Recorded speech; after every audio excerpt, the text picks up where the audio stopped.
All right.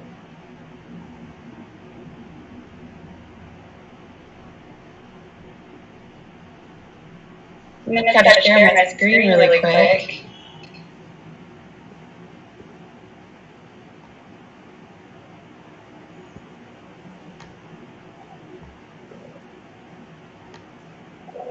Is my screen being shared?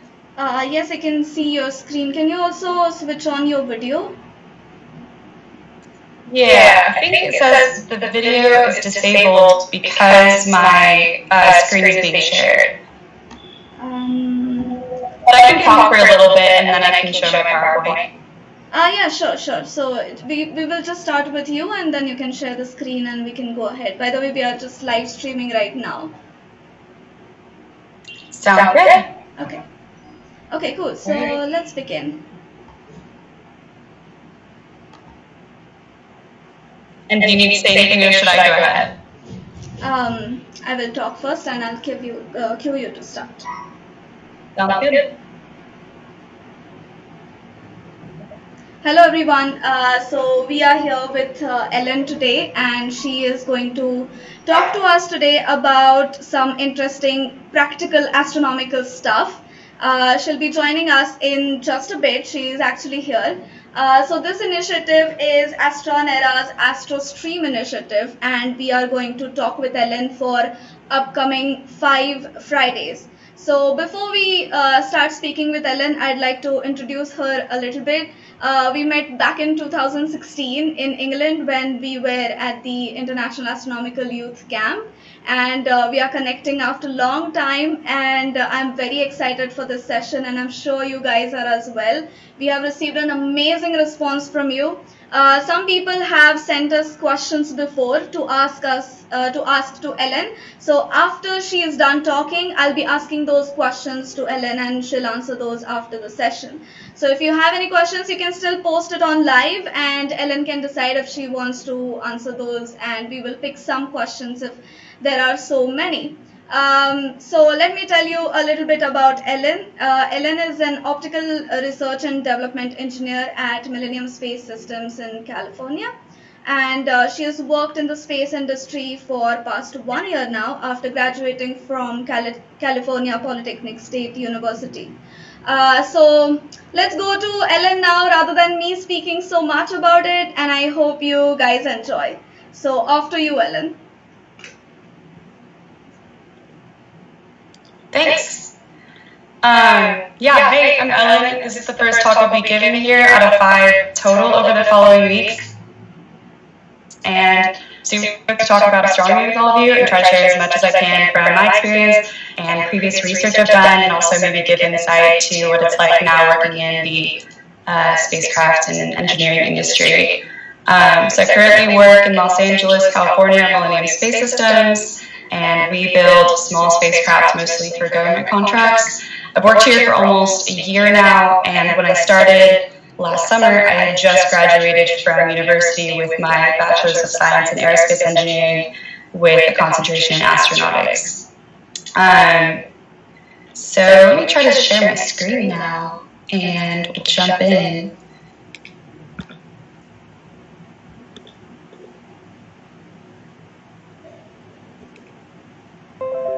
Alright, is my screen being shared? I'm going to assume yes. Yes, we can see your screen. Awesome. Okay.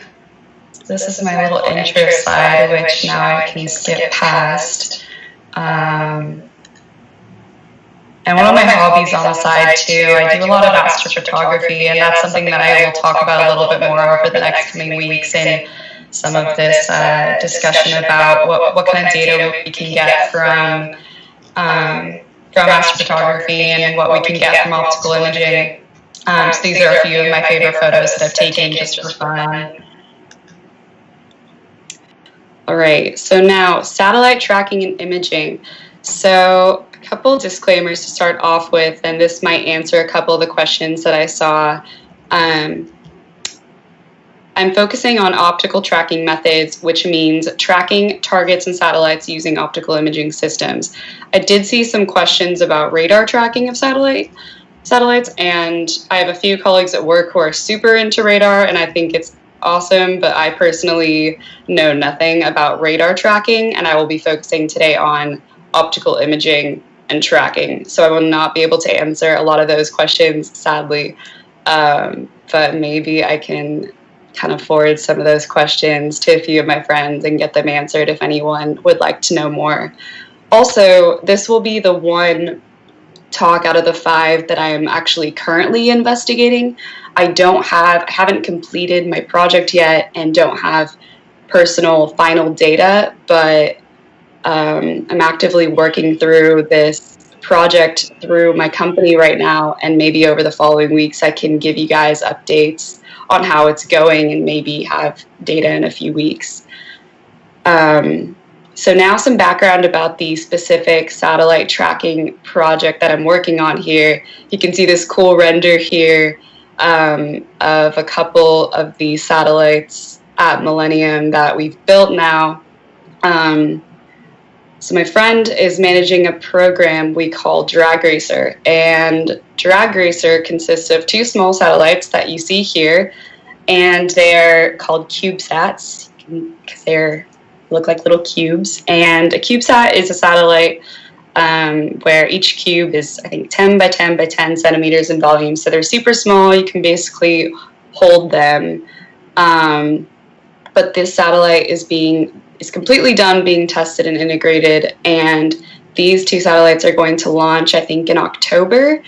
And this is an experiment to see how a tethered spacecraft, you can see the one with kind of the long tape sticking out of it, how it can deorbit a lot faster than the one without a tether.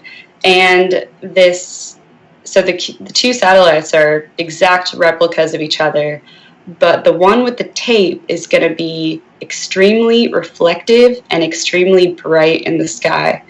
So this tape is about 70 meters long, and it's this really reflective, aluminized Kapton material, kind of like aluminum foil. And so my question is, can we see this in the sky with a ground telescope? That's sort of like an amateur astronomer's telescope size. Nothing crazy, nothing like an observatory dome. But I want to see if I can track this satellite and get images of it from the ground. So that's kind of the basis of this project that I'm working on. And now I'm going to kind of go through sort of how I chose my equipment and how I'm going to track this thing.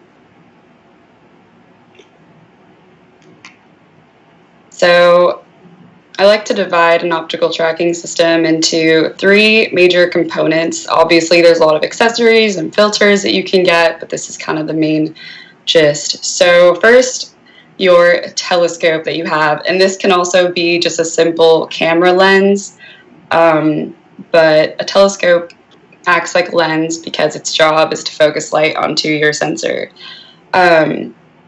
For satellite tracking imaging, you actually want a shorter focal length, which gives you a wider field of view. And this is contrary to a lot of telescopes that are marketed for astronomy observing, because a lot of those, they zoom in super far and they have long focal lengths, like a couple thousand millimeters.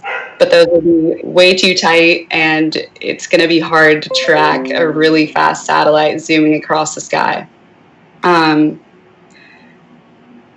So having a shorter focal length and a wider field of view will give you more margin when you're trying to track its path across.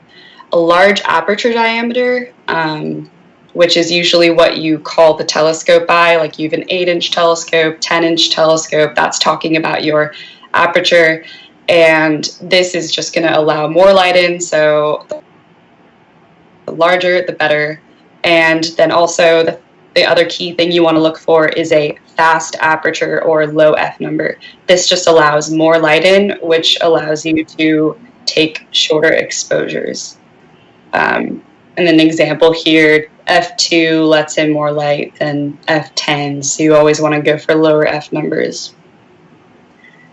So moving on to the sensor that you're looking at, there are kind of two types of sensors nowadays for astronomy applications. You either have a CMOS sensor or a CCD.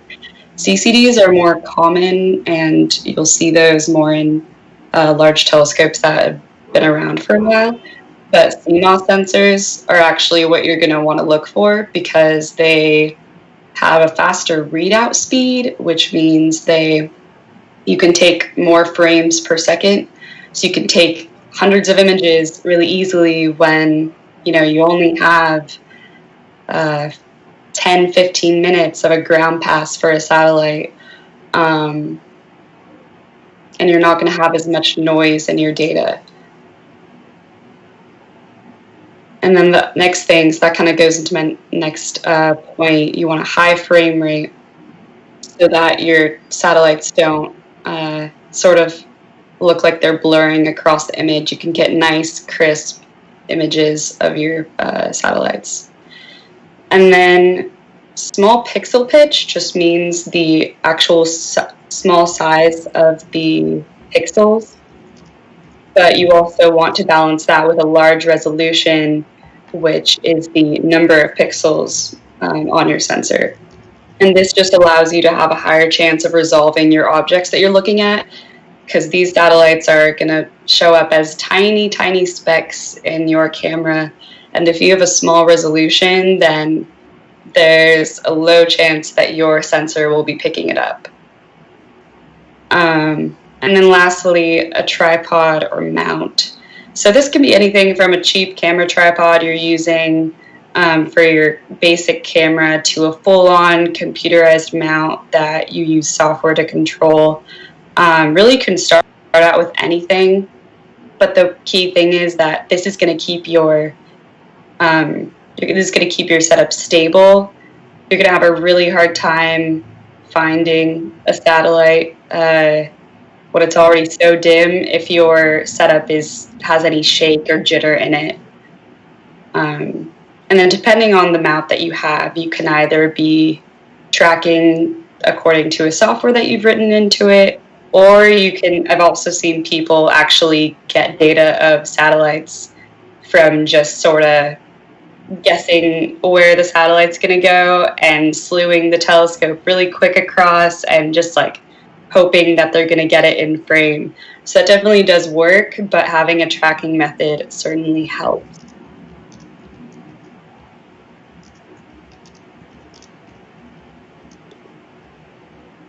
All right, so the next kind of thing that I want to talk about really quick is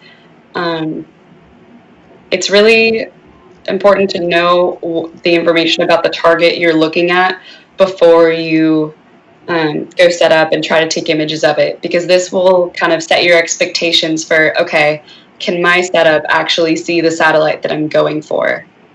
Every object in the sky has an apparent magnitude, and this scale is developed by observers on Earth and sort of the relative brightness of these objects in the sky. The lower the number, the brighter it is. It's a confusing scale, and it's not linear.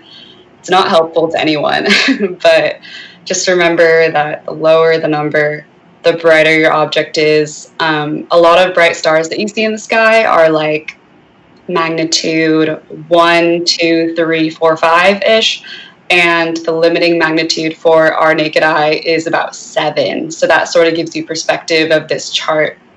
But one of the first things I did to figure out what telescope I was going to buy was, okay, how bright is this satellite going to be in the sky? So I did a few calculations to see what magnitude it would be depending on where the sun was in relationship to the satellite and the Earth. I won't go into this too much, but basically that blue horizontal line on this chart represents what the telescope manufacturer told me what the limiting magnitude, kind of like the dimmest object that it could see, which is about 17. So I was making sure that in most cases, in most of the time, the satellite would be brighter than that, which thankfully ended up being true. So I chose that, you see, it's labeled RASA 11-inch limiting magnitude, and that's the telescope that I ended up picking out. And now I'm confident that I'll be able to see it with the aperture that I've chosen. So that's kind of one thing to think about, you know, how bright is it and how large is my aperture? What sensor am I using, and will I actually be able to see what I'm going for? And this really only applies to super dim objects. Obviously, if you're going to try to take pictures of the ISS, which is a much larger object, that is completely doable with just a regular camera. You could get a DSLR for a couple $100, and you could rent a long lens. You maybe like 500-600 millimeters for another couple $100, and you would completely be able to see the ISS.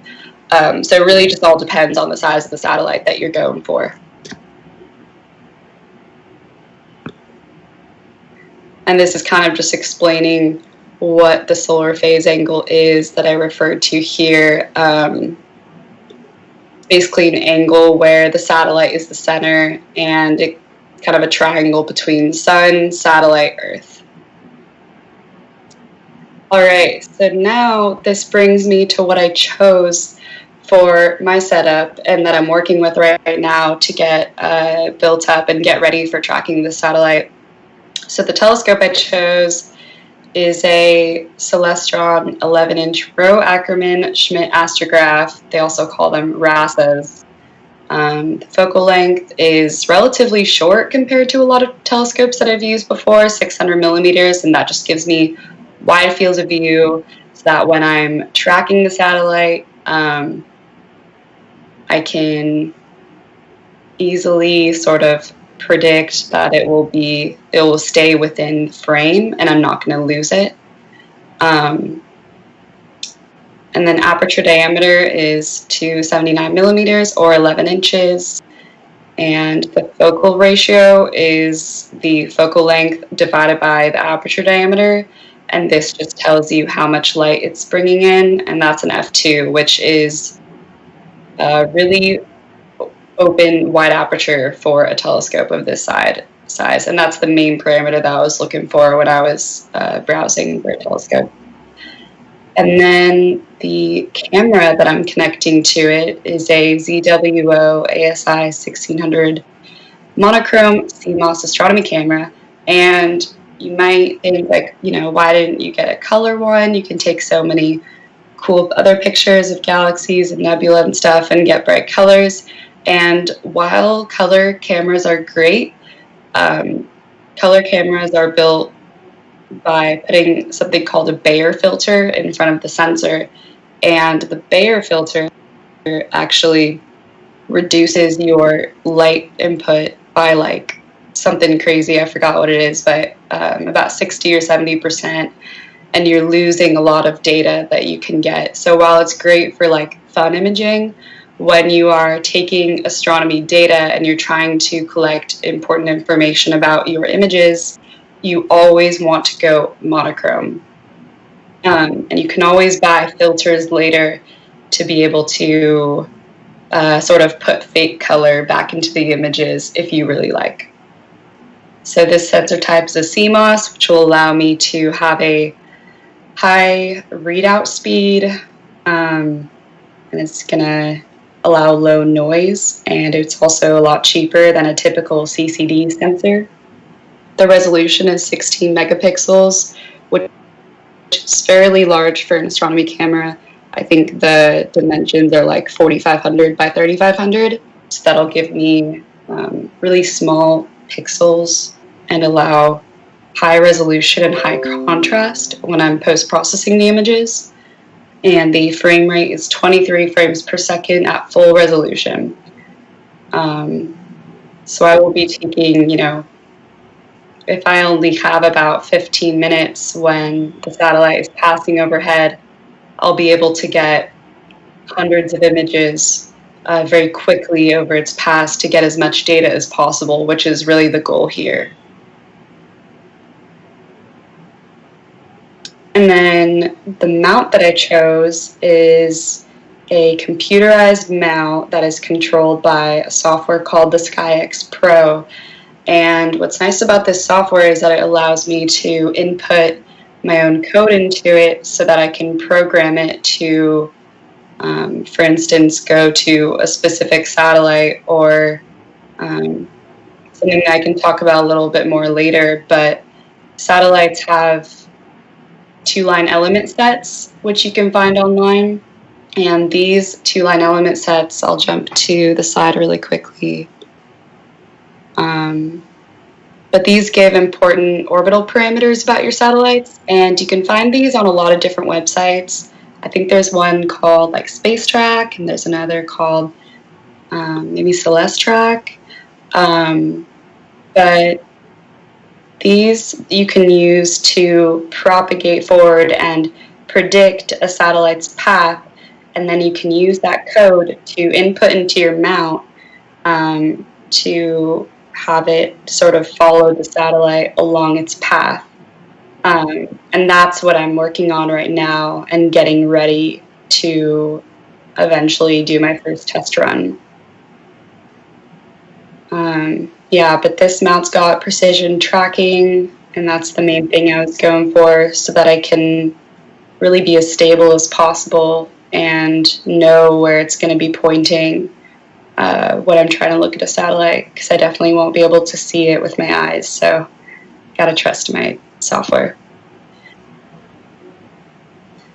And then sort of what I'm going towards and what I'm going to get in the future. By imaging these satellites, and when I post-process this data over, for example, for one night's worth of data, I might have 500 images that I'm going to process, and what I'm going to try to extract from them is the brightness of the satellite in each individual image. And then when I plot the magnitude or the brightness over time, I get this plot called a photometric light curve. And photometry just means the basically study of brightness over time.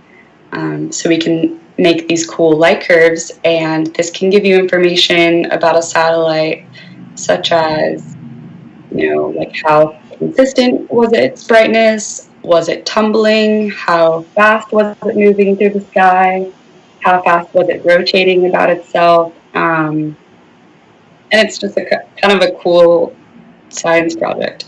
So these 2 light curves I pulled from a couple researchers who did a very similar project to what I'm trying to do. They actually used the same telescope as well.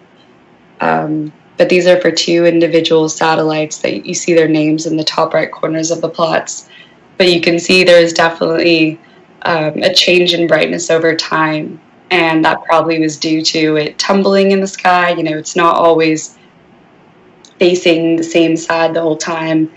And maybe the sun was hitting it just right at some parts so that it was really reflecting a lot of light onto the ground.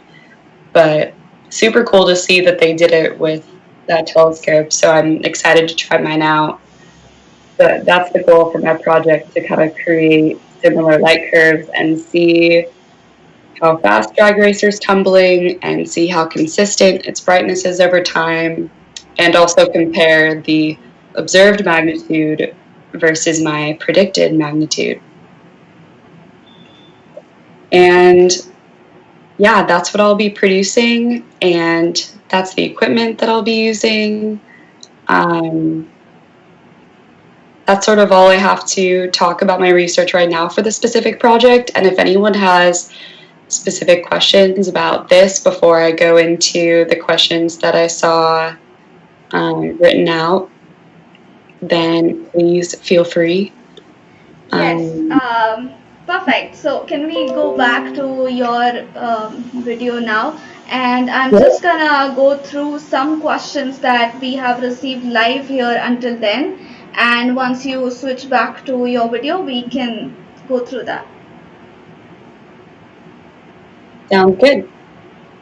We cannot see your video yet.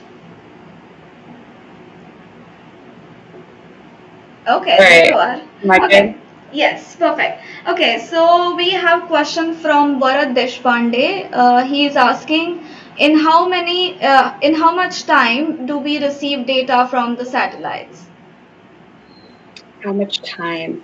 So, and another thing that I probably didn't touch on enough, the satellite that I'm looking at for this specific project is in a low Earth orbit, and all the satellites in low Earth orbit move extremely quickly, and they're the ones that you'll see zooming across the sky, and their ground passes are probably only 5 to 15 minutes max. And because of that, you only have a very narrow window of trying to track it and start imaging and get a successful track across. That's why very, very short, quick exposure times are extremely helpful. They're going to look like blurs across your screen if your exposure times are, longer than a couple milliseconds. It'll take sort of playing around with your settings and depending on what camera you have and telescope, but shorter exposure times are the best. Whereas if you're looking at a satellite that is in another orbit, like a geostationary Earth orbit that's a lot higher up in altitude, you can take longer exposure times. Okay. So Arnav is asking, how many satellites are there in the sky visible through the naked eyes? How many satellites are visible to the naked eye? Definitely a bunch. For sure, hundreds, more than you think. They're pretty faint, and there's some phone applications that you can use to show you where certain satellites are and when they're going to come up on your horizon, depending on your location. But they're definitely faint. And the ISS is definitely the easiest one to see and point out. But a lot more than you think. Yeah, so I think ISS is there, Hubble Space Telescope also you can see with naked eyes, and it kind of also depends on where you are according to the light pollution as well. Like if you go away from the light pollution, you'll see lots of satellites passing in the sky. Yeah. Right, yeah. My Los Angeles skies are not great for that. So I always have to drive a little bit away. Yeah, right. So follow-up question with this. As you mentioned, there are some applications. So Krish Pandey wants to know what all applications can be used to track these satellites, or how do we know where to see them, which are free applications and are available on the internet. Applications are available on the internet. There are definitely dozens that I've seen. Off the top of my head, I don't know a lot of them, although the one, I think what I use is heavensabove.com. I'm also gonna quickly write it in the link. It's heavens-above.com. So this is free software online which you can go to, and you can see if there are comets in the sky, what is the position of the other satellites, and there's lots of stuff on that. So that's free as well, so it's the good one to use unless you have any other recommendations. The other one that I think I mentioned before, spacetrack.org, which is space and then a hyphen or track.org. That one will give you information about all satellites. You can look up any satellite and it'll give you its ID that it's been tagged with when it goes into orbit. And this will give you the orbital parameters or the two-line element sets that I mentioned before. And that is what you can use to sort of write your own code to propagate and predict where it's going to go. It's definitely a little bit more involved, but if anybody wants to try that out, that's another fun thing. Yeah, okay. So Shrishti is asking, doesn't the magnitude of a satellite changing over time? How to fix the shutter speed of camera in this case? Right, right. So the magnitude, yes, will change over time, although because it's happening so quick and it's not going to change so much that it will necessarily cause you to have to change your shutter speed, I would recommend keeping your shutter speed the same the whole time. You'll be able to see I guess the purpose of, taking images of it across its path is to see the change in magnitude. So there's no way to predict how it's going to change in magnitude. Spacecraft will tumble in ways and shapes that you are not able to predict well enough. So keep your shutter speed really short. And then if anything, it'll just look brighter in some images than before. Okay. So there is a question. Somebody is asking if you have ever seen the Starlink satellites and how did you track them? Have you ever photographed them? I actually haven't, and that's something that I've been trying to do, and I think there's more batches of them going up, so that's something I will be trying. But somehow I've managed to miss every single one. But I've been using, what's it called? Starwalk. Highly recommend this app. I have Starwalk too. But that one, I've been able to see where Starlink satellites are and when they're going to come up above the horizon. I also use it to help me find the comet Neowise that was just up. Great app.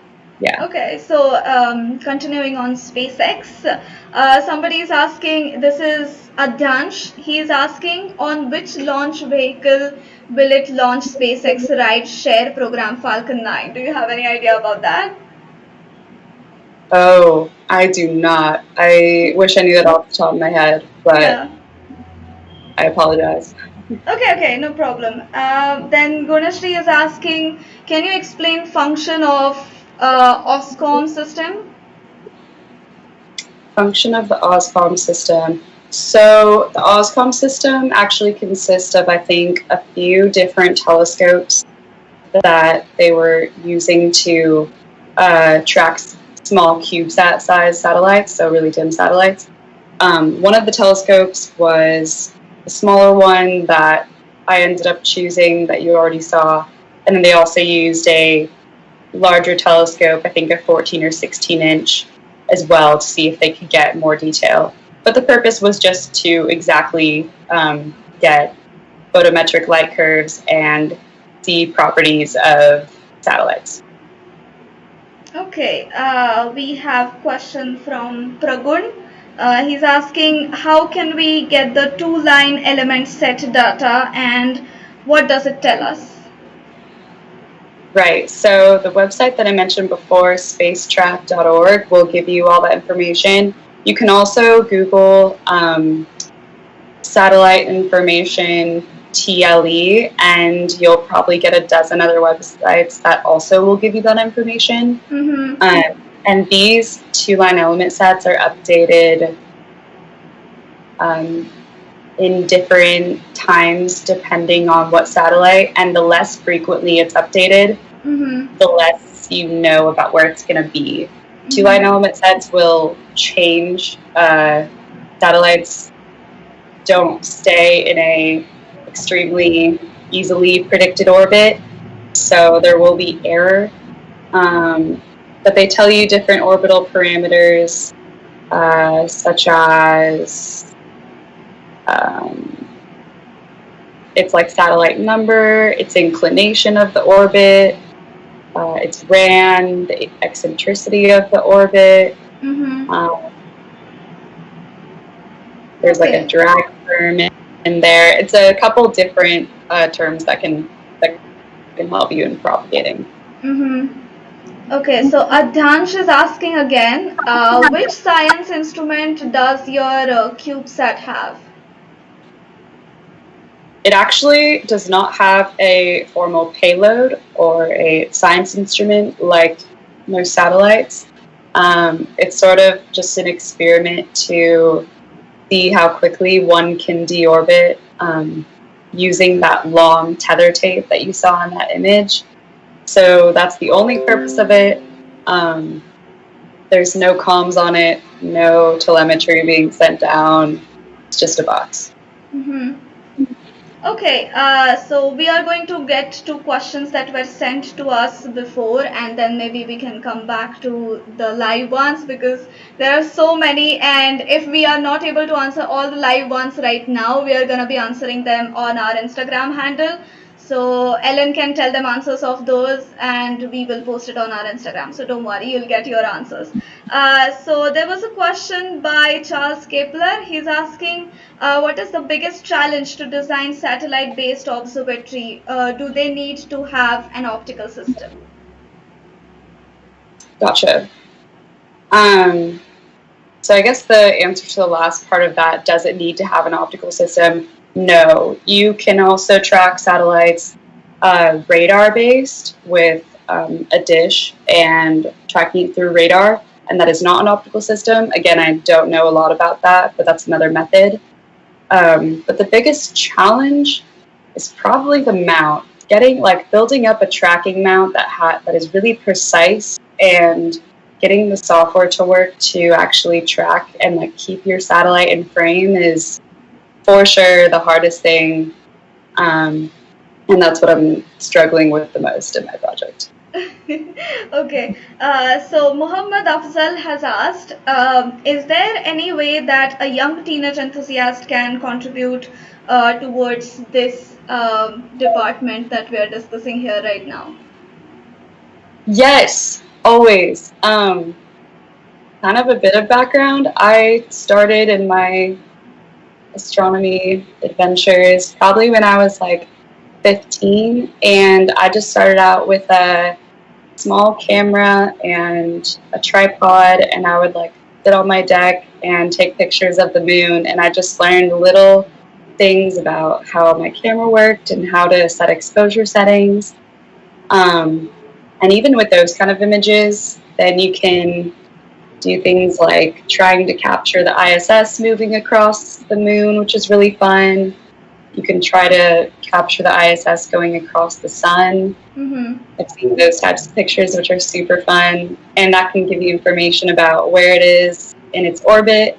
And you can post-process those photos to give you information about your signal versus noise.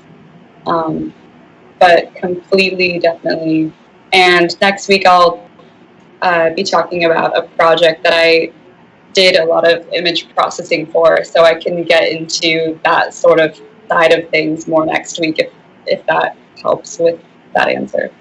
Yeah, perfect. So I think all of our viewers must be wondering, and I'm wondering as well, what is the use of this research? Where does this contribute? The satellite tracking and imaging, what use does it have? Right. And part of it is definitely that it's interesting and we're curious about, okay, we predicted that our satellite would act a certain way, and we're launching the satellite and we think it's going to be this bright, and there's no way to actually know if that's true or not unless you take data and compare your predicted calculations to what's actually happening, and that helps you to design your satellites in the future. So in the future, if my company got a proposal of, okay, design this satellite that has to be extremely bright for XYZ reasons, then we would know how to design it and what materials to put on it to accomplish that goal. Another thing is that to study how much a satellite can stay in its predicted path. The only way is to actually track it and see how its orbital parameters change and how closely they stay to its predicted two-line element set. And also you can see how fast it's tumbling in the sky, and that it just all feeds information into designing future satellites. Okay, wow, that was really helpful. I hope that we have answered so many questions, and there are so many questions that are still popping up. But we have to wrap up this session now. Oh, we are going to come up next week with the session. It's very interesting. We are going to go exoplanet hunting. So if you have any questions about exoplanets right now, you can send us those as well. You can send those to us on Instagram or on our email, and in the next video, Ellen will answer those.